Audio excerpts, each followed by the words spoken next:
Every old homestead hid weapons the law never knew about. Here's what was really behind the wall. Picture a lonely farmhouse 150 years ago, set far out on the American frontier. There is no telephone on the wall because the telephone has barely been invented. There is no sheriff within a day's hard ride on horseback. When trouble came to a place like that, and trouble did come in the form of outlaws, claim jumpers, desperate men, or wild animals, that family had only one thing to rely on: what they could make, hide, and put their hands on in the dark.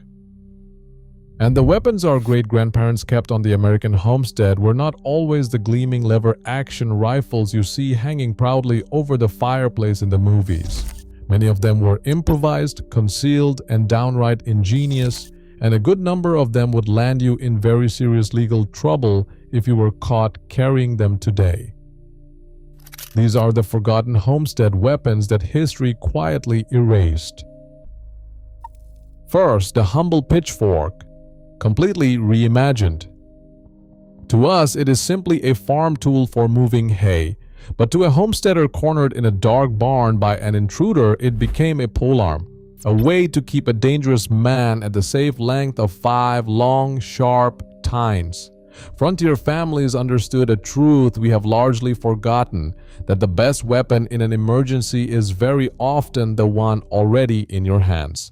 The line between a tool and a weapon was paper thin on the homestead, and every able-bodied person knew instinctively how to cross it. Second, the hidden wall gun. This was a quiet feature of countless old homes, though you would never know it as a visitor. Many houses were deliberately built with a loaded rifle or shotgun mounted out of sight, tucked above a door frame, laid across pegs behind a cabinet, or concealed inside a hollow section of paneling. A stranger walking into the main room saw nothing but an ordinary, humble home.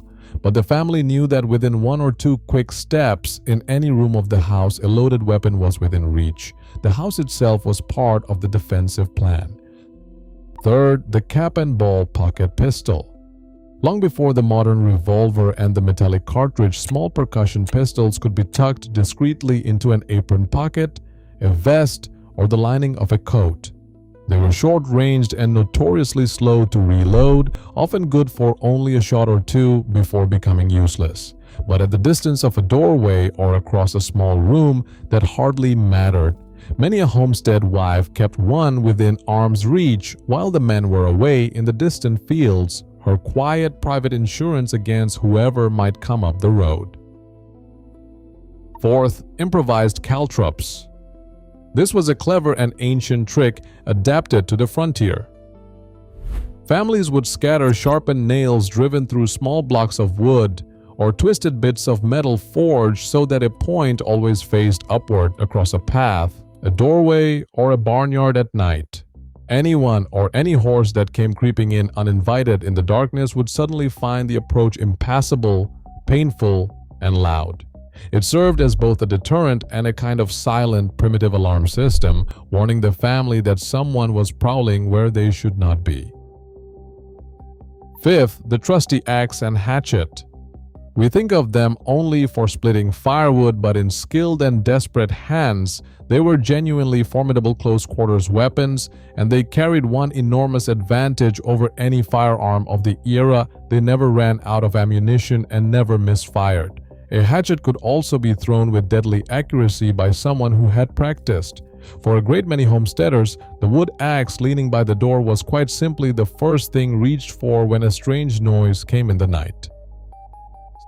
Sixth, the boiling pot and lye. Defense on the homestead was never only about blades and gunpowder. A kettle of boiling water or a quantity of caustic lye, both of which were always present in any household that did its own laundry and made its own soap, was a genuine and terrifying deterrent at close range. And crucially, neither one looked like a weapon at all. They were invisible, ordinary household items, right up until the desperate moment they were used in defense of the family. Seventh, the heavy whip. In the hands of someone who used it every single day to drive a team of oxen or horses, a long bullwhip or teamster's whip could open skin, take out an eye, and drive back a man or a charging animal from several feet away.